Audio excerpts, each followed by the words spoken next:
I'm a little scared. High rye whiskey. High rye whiskey. So we are now from going through the 2 prior videos with the low rye, more of the medium to higher rye. Now these are going to be your typical high rye whiskeys. Which is usually 95.5, or in a weird case, like 99.1. Yep. Or I think that's that was that one that was the 99 corn.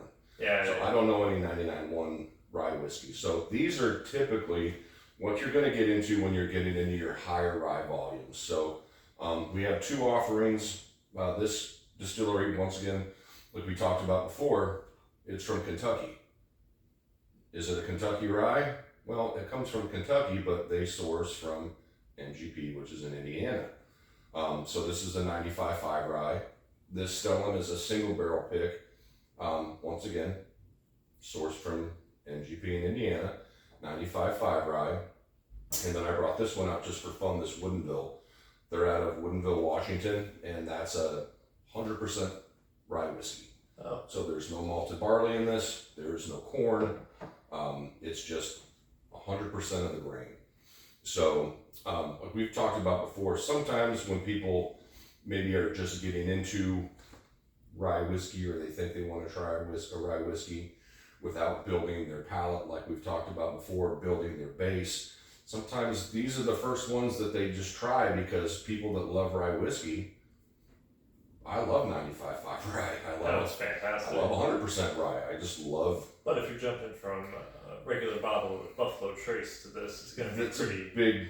It's a big jump, and like we've talked about before with the beer thing. If you're a Michelob Ultra drinker and you want to start in IPAs, going from Michelob Ultra to a craft triple IPA, that's a huge leap. Or a Coors Banquet to Old Rasputin. Sure, that's a big difference. So we poured, before we started, I poured this minor case. It's a Kentucky NDP. So NDP is a non-distilling producer, like we've mentioned before. They source their whiskey from MGP in Indiana. Now this is a young whiskey.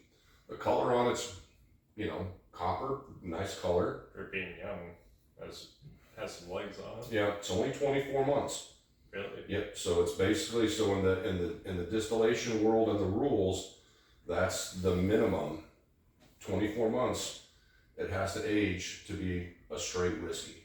Now it doesn't say straight Kentucky whiskey, but it is a straight whiskey. And now I did mess up a little bit because this is finished in a sherry cask, so you are going to get more of those flavors that you're going to get from a secondary barreling. I just overlooked it. No, that's good. It's a good call, because if you are going to foray into high rye whiskey, it may be good to start. You have a valid point. You're right, because you're stepping into the 95.5 world of the high rye whiskeys. But because it was finished in the secondary cask, you'll see when we go to the Stellan next just how much more approachable this is without all the spearmint and spice that we're going to get in something like this. But this is for something that I've owned forever. It smells delightful. Yeah, I couldn't tell you the last time when I popped the cork there was pressure, because it hadn't been opened in so long. Last time it was opened, it was at a different elevation. But yeah, you still get the mintiness, but you do get a nice fruitiness that comes from the secondary sherry barrels that it was aged in. And you call it baking spice, don't you? Mm-hmm. See, on that one, you can tell you've stepped up into that 95% rye world, because now, although on the palate that the spearmint was subdued and got a little more of the sherry notes, a little more of the red fruity notes on the palate, that jumps out. That's like holy spearmint. Right? And here's the fun fact. So, you would drink this and you would be like, oh, this is 100, 105, 110 proof whiskey. But it's not. It's 95 proof. Which goes to show the impact. I'm sorry, it's 90 proof. It's 90? 90 Really? proof. So that's the rye spice. That's the rye spice that will sneak up. And we had a conversation about mixing in cocktails, or maybe even, I think you asked me if, when would you drink a high rye whiskey like this? And once again, that proof, rye spice and the spiciness of the beverage definitely can come off as proofy. Very appropriate for the winter time. Yeah. Of course, if your house has air conditioning, you Yeah, can air drink whatever conditioning. you so desire. Right. Turn the air down 2 degrees, sit in a nice cool room. But if you're sitting outside, I get Correct. tailoring your Correct. beverage intake. Well, in Georgetown, Texas, we don't sit outside a whole lot because there's too many damn bugs. There's too many mosquitoes. So, There's too many dirt daubers. dirt daubers, all There's those too many things. wasps. There's too many hornets. Mm-hmm. That is delicious. Once again, I'm sure, if people have walked by this bottle on the shelf, it's a cool looking bottle. Well, there's no details. There's no. Not a no lot. story. Like even when I was looking at it, like you have to look on the back and see that it's a Kentucky distillery, but they source their whiskey from Indiana. And then, like I said, what they do is they put it in a secondary sherry barrel. They don't say for how long, but the fact that it's aged 2 years, it's a young whiskey. However, because of the double barreling with the sherry, it doesn't come off as super young, right? There's a little effervescence, and that's what I typically get with younger whiskeys. Some people can pick up other things, but for me, when I get a little bit of that effervescence, which when you're just sitting there with it in your mouth, it's not effervescent. Obviously, there's no carbonation in there, but it's just the way that the whiskey sort of dances on your tongue. Bubbly. Yeah, exactly. But this is, I don't remember what we paid for it. It wasn't very much. It wasn't. No, but it's a really good rye whiskey. Yeah. They did a very fine job keeping the sherry cask influence noticeable, but not overwhelming. Correct. And that just depends how long it's going to sit in that secondary barrel. Obviously, if you're going to use a 2-year Indiana bourbon, or maybe they aged it for 2 years in Kentucky because I think you have to. Actually, I know you have to. For it to be Kentucky straight, it has to age in the state for a minimum of 2 years. So this Stellan is. Or I take that back, not even a Kentucky straight, just to be straight 2 years in Kentucky, to be a Kentucky straight 4 years in the state of Kentucky. Right, you are. Forgot about that. What is this, amateur hour? Mm-hmm. So this is the Total Wine pick. Correct. The Serpens series of Stellan single barrel rye. I think you got this, 4 years ago at this point? I couldn't even tell you. That's a problem with having a library like this full of whiskey. I forget when I bought things, but Now the problem with having a library like this full of whiskey is when you have to move it more than 5 feet. yes, which we've done. So Stellan is a brand that I'm sure if you've been into a liquor store, you've seen Stellan. So Stellan is owned. I'm not sure. I'm not going to say that, but Stellan does Old Scout as well. I do that. Yeah, and so you'll see Stellan bourbons, you'll see Stellan ryes. If you're lucky, you actually. It used to be a lot more popular to do like store picks with those guys. I remember. But once again, they're sourcing their whiskey. Once again from MGP in Indiana. There's a reason why they have bajillions and bajillions They're of the barrels, biggest.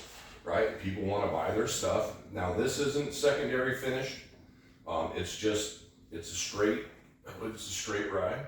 It is. Yep, cask strength, straight rye. So going to be a minimum, like we just talked about, minimum of 4 years. At cask strength, it's 114 proof, which is right in line with what MGP likes to do, and that goes into. And a lot of people will see it, it's 114 proof, or how is it 108 proof, and it's cask strength. That all has to do with the proof of the distillate when it goes into the barrel. So I believe vodka goes into vodka is at the highest proof when it comes. Well, that's with the distillation proof. So there are rules. So for bourbon and rye, it can't be distilled to more than is it 140? I think it can't be higher. That sounds about right because vodka is 60. Yeah, 60%. vodka's north of 160 proof. Yeah. But that's how it comes off the still. But barrel entry proof is a whole different science. So a lot of times, so in the bourbon world or in the rye world, there's a lot of rules obviously around it. But when it goes into a barrel, it can't go into a barrel at more than 125 proof. I see. Okay, so, and it can't go into a barrel lower than 80 proof, because depending where your barrels are in your rick house, you could lose proof or gain proof. Now, the interesting part where a lot of people are playing with it is what's the sweet spot depending on what you're putting in that barrel. Sure. So some people, if they're trying just to get, the highest proof, as much alcohol as they can, it's legally allowed to go in at 125. Now, with that much alcohol, the problem is you need some water in there to permeate into the staves of the whiskey barrel. So the higher the proof, the longer it takes to age to pull out all those sugars and all the fun stuff that gives bourbon and rye what bourbon and rye is. That's why a lot of Maker's Mark products, even their cask strength stuff's 114. Well, if it's going into the barrel at 105 or 110 proof, you're only going to gain so many points of proof. Sure. But the point is now that because you proofed it down before it went in, now it's got more water in the mix, and that water helps to permeate those wood staves to pull the sugars and the flavors and stuff out. Right. So there's a whole thing. And once again, if you proof it down to 80 proof, right, and you put it in a barrel and it drops proof, well, now it can't be considered bourbon anymore. Because if you let it sit for 5 years and it comes out at 65, 70 proof, well, you can't call it bourbon. Was it Canadian whiskey at that point? No, that's a whole nother world of what you can add and what you can't add. But this is Spearmint Junction. What's your function? Yeah, and that's going to be your typical 95.5 rye, where you're going to get a lot of spearmint, a lot of spice. I really wanted to bring that Penelope toasted down because to me it's like spearmint and spice and powdered sugar, but we'll do a whole thing on finished. And I'm actually glad we did this one because it's only 2 years old. That's quite and it really doesn't compete with those. To be fair, this was probably a $30-ish bottle, where that's going to be closer to 60. Very expensive. Right. Yeah. By comparison. Yeah, but still, what's funny is even though it's a 95.5 and there's no corn, you still do get sweetness, right? Still get sweetness, but you get a lot of that nice spearmint minty notes.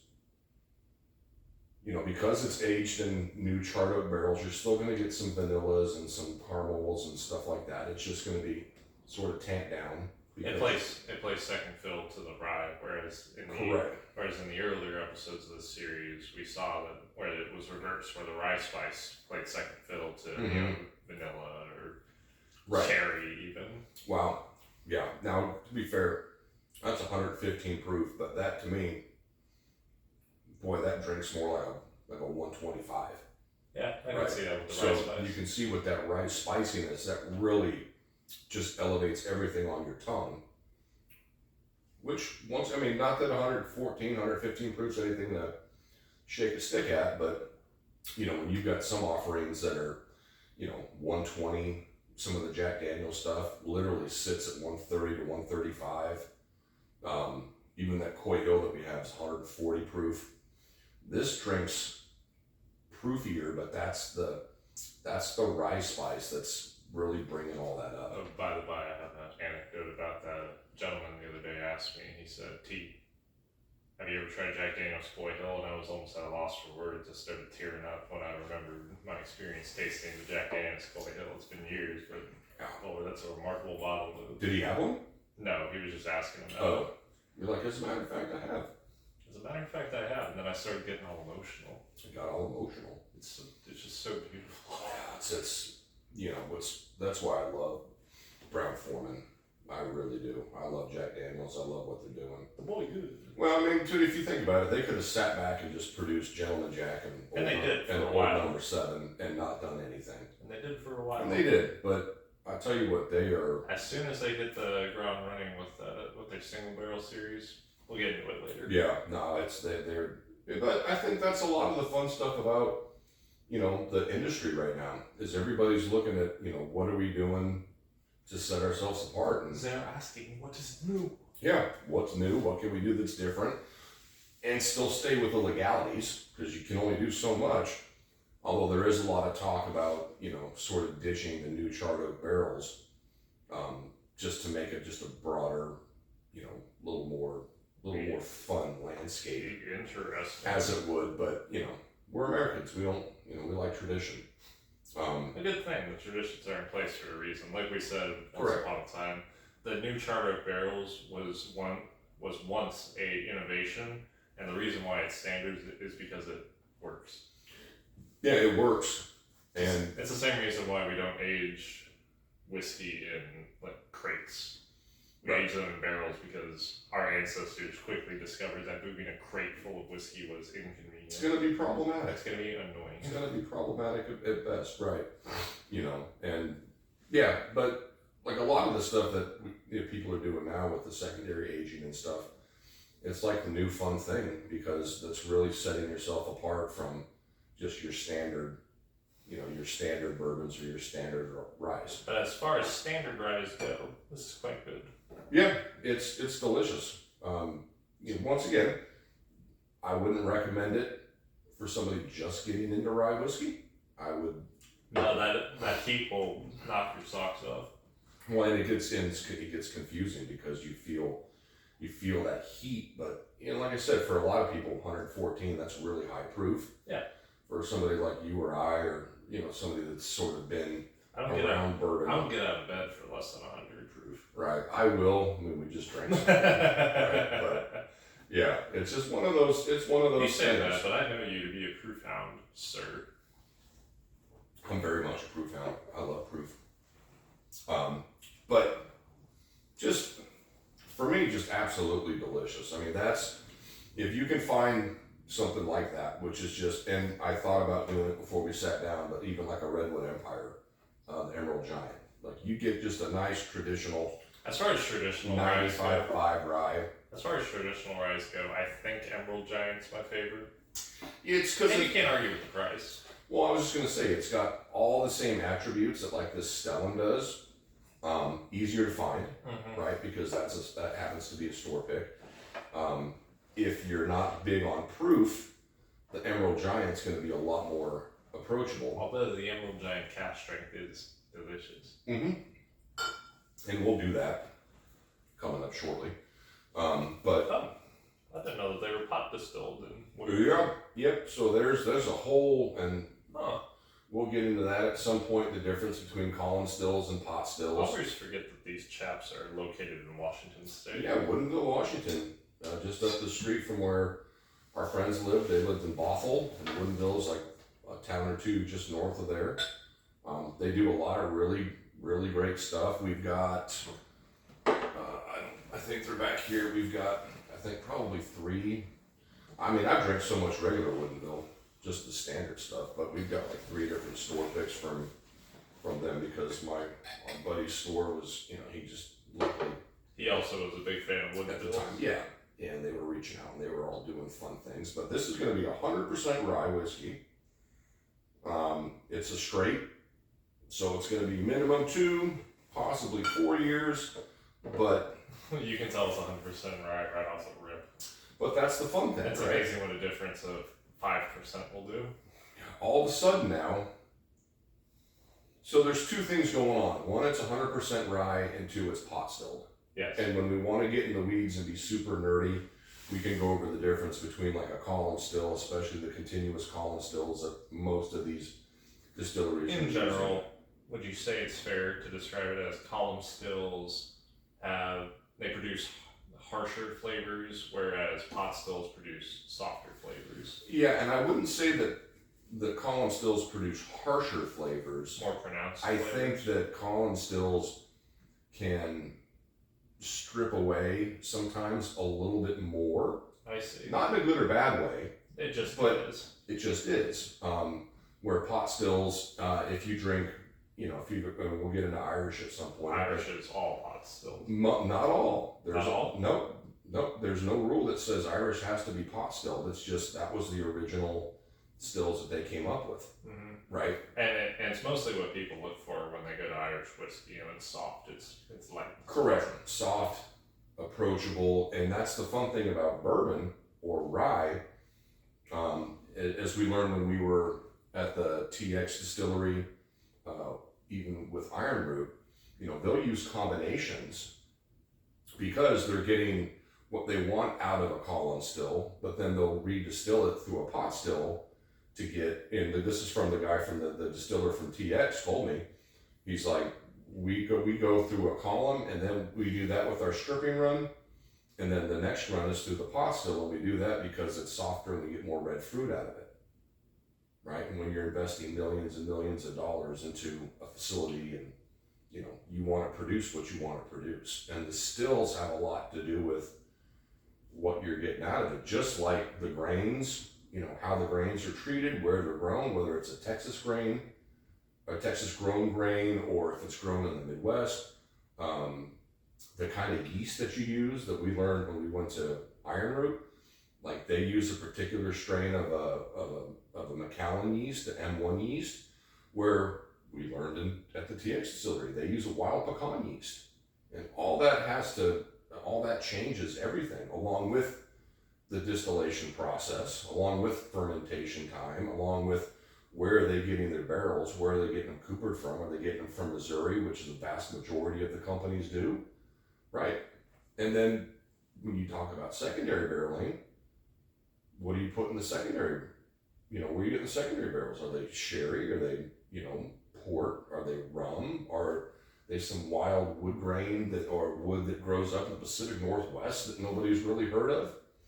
So there's a lot that goes into it, which, once again, not to be too nerdy, which is why I'm so fascinated with what just goes into a bottle, as opposed to just you walk in and you see a bottle and you're like, I just drank it because it tastes good and I get ripped. I'm like, well, there's so much more that goes into it, which to me is so fun. And I really like what we did today, because although these come from the same distillery, MGP, they taste vastly different, right? Different proofs, secondary finishing barrel, but 100% rye whiskey in a pot still. It's actually far more approachable than one might expect, which is why I imagine they pot stilled it. Correct. You still get the spearmint, you still get the mintiness, but there is a softness that comes from that pot distillation. And this isn't super high proof either. I think it's 90. It's 90. So let's taste it and see how it compares to the really, high proof spicy MGP rye. The spice is there, but it's softened. Yep. It's still very much there. Man, if you told me that was 90 proof, I'd tell you you were high. It's a Honestly, yeah, there's no chance. Right, you can taste like it's at least 100. Well, and what's interesting is, if you compare it to the Stella that we just tried, the mintiness is like tampered down. Mm-hmm. It's toned down a little bit. It's sweeter. It reminds me less of spearmint gum, which is what I got in the Stella. And it that's reminds fair. me of like a spearmint leaf, like you Mhm. cooked with spearmint. Mm-hmm. Absolutely. But then again, not to get too far in the weeds, I really think that has to do with The pot still. the pot still, number one. Two, where the rye was grown, because you have to think if they're in Woodinville, Washington, That's a good point. they may be getting a local, I don't know because I didn't do my homework, but maybe they're getting a local rye grain, or maybe they're getting it. I don't know if Woodinville is very forthright with information on that front. They're a great distillery. They are a great Unfortunately, they just don't put a lot on their label, which is why going into these types of things, Well, on the contrary, they put quite a bit on their label, but it's the backstory of the organization. which is great. And I love what they do. I've been a fan of Woodinville forever, but I guess my point is, when we're sitting here diving into these whiskeys, I didn't want to spend 2 hours on the internet, like really digging into, like pulling every fact, because at the end of the day, unless you're just a real nerd. By the by, the rye is grown cultivated on the Omlin family farm in Quincy, Washington. Okay. So there you go. So they're getting rye from Washington State. Indeed. And all that goes into the final product. Where did I get off making the text this small? I don't know. I had this one for the. We're getting just blind. But I've been blind. What are you talking about? Point being is that all goes into the finished product, right? And you got to think, it's straight. So 2 to 4 years minimum. It's sat in barrels. In that Washington climate, though, that changes what eventually goes into the bottle as well. I believe it's the winemakers who call it terroir, the land. Yep, terroir. Yep. Still, this is quite good. I think this is the most approachable out of all of them. If you're willing to go to like a high proof offering, I think the minor case drinks a little bit hotter than the Woodville. See, I would go opposite. You think so? For me, I think the secondary barreling on this made that a little more approachable for somebody just dipping their toes into That's fair. a higher rye. Where In that case, I would agree with you. Go this in that order. If Yeah. You're experimenting with high rye. I would too. But once again, don't be intimidated because a lot of this, like we just sort of talked about, a lot of this has to do with, it has to do with everything. From where they get their grains, to the type of water that they're using. And if you can't take the proof right now, that's fine. Throw a water drop in there or something. No, absolutely. Yeah, because rye is going to drink hotter. So don't feel like, especially even if you like proof, which is kind of fun for me, which I know I do, I know you do, but which is kind of fun because you can be surprised. You can really be surprised. You can be, if a 90 proof Buffalo Trace product is just, just too watered, it's just too watered down. It's not super interesting. Well, if you get in a rye whiskey, all of a sudden you're like, oh, it opens up a whole nother door, which to me is super fun. So yeah, I'm glad we did this. This was a good time. I think the moral of the story is give rye whiskey a chance. Don't be scared. Don't be scared. It's going to taste different than Buffalo Trace or Old Forester 86. With the caveat that, like a lot of, if you've never worked out before, first day is going to be the worst day. I would not recommend you go to the gym and do 18 bajillion exercises. You got to build your base, right? Don't do sets of 40 or 50. Just do 3 sets of 10 and just do a couple exercises. And that's kind of what we're doing with what we're doing here is just hopefully giving people just a little bit of nudge or giving them just a little bit of information, which is what I love so much about the store, just like opening a door, just getting the shallow end of the pool. And then eventually go in the middle part of the pool, then eventually go in the deep end of the pool, and next thing you know, you're diving off the damn balcony. Doing the that Rodney Dangerfield. The triple Lindy. That's right. Then next you know, you're doing the triple Lindy.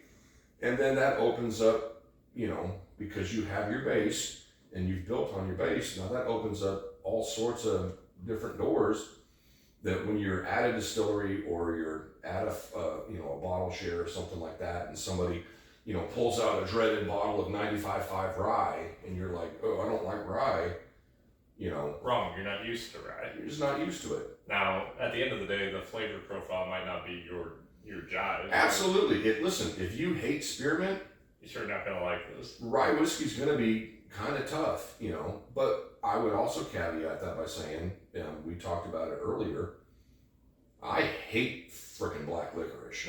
Like, if they took every black piece of licorice and that smell, and if they eradicated that from the planet, I would not be mad. Right?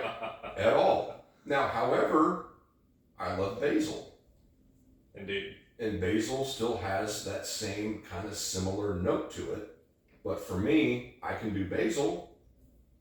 You give me star anise or black licorice, I'm going to throw it in the bin and chuck it. You don't like star anise? Well, I can't stand it. That's fair. It's too black licorice. It's very black licorice. So, point being, even if spearmint's not your favorite, give it a shot. You give it a shot, build into it, and play the game, and then find out where you land on that spectrum. because for the same reason I'm not the biggest tequila fan, right? The one good thing about the store was trying X amount of tequilas over my couple of years that I worked there. I don't love it, but you can understand. I can appreciate it, and I understand what they're doing, right? And then that just made it better. So if we go to a function and all they have is tequila to drink, and they got a couple different ones, well, I kind of know where I'm going, and I can kind of enjoy it, you know, even though I won't be, you know, getting doubles of it, but it'd just be like, okay, but it's still good, right? I can have a margarita, it's fine. So, yeah, hopefully this helps.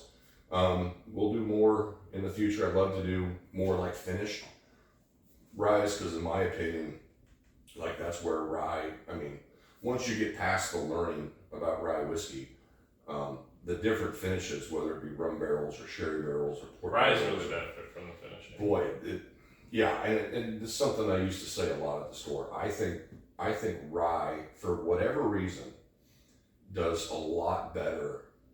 It's probably because with the double barrel. It's probably because rye is more distinct. It doesn't all blend together. Yeah, maybe because there's so much variance, right? I think a lot of bourbons, because we've got a few, not to talk crap, but I know High West, big fan of High West. Big fan. But their ryes that are double barreled, they really pick up the double barreling. Yes, where their bourbon that we have, I've had a couple of them. That's double barreled. Yeah, that one that we have up here is a double barreled in rum barrels. Yeah, and it's good. It's fine, but it just doesn't absorb those flavors and highlight the flavors of the double barreling quite like rye whiskey does. So if you I've heard recently some opinions that Woodford Double Oak is too rich, and I imagine that opinion, imprecise as it is identifying that the flavors of Woodford Reserve really all blend together and get amplified when there's a double barreling. Like there isn't a harmony there. It just all sort of meshes together, and then for some people, Woodford Double Oak is just too much. Well, we've talked about too sweet. But it is, and it's very sweet, and it's a nice sweet oakiness. But like we've talked about before, the first time I tried Woodford Double Oak, I hated it. Right?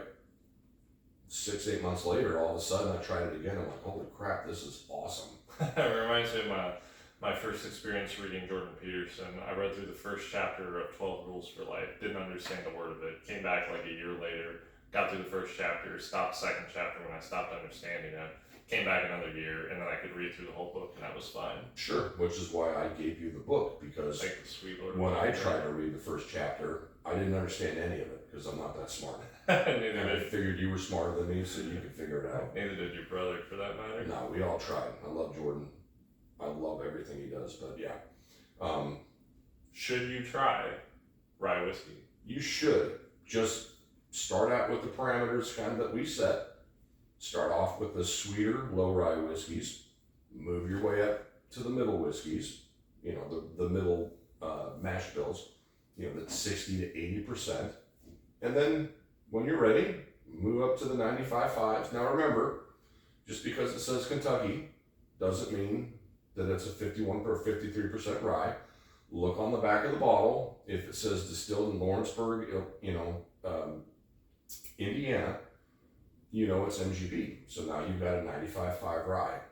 Not always, because Smoke Wagon's a big proponent of sourcing from MGP, but there's still a lot of corn in them. So once again, like we've talked about, find somebody that you trust, do your own homework, build your base, and then give it a shot, see if it's something you like, and if you're going to keep drinking it.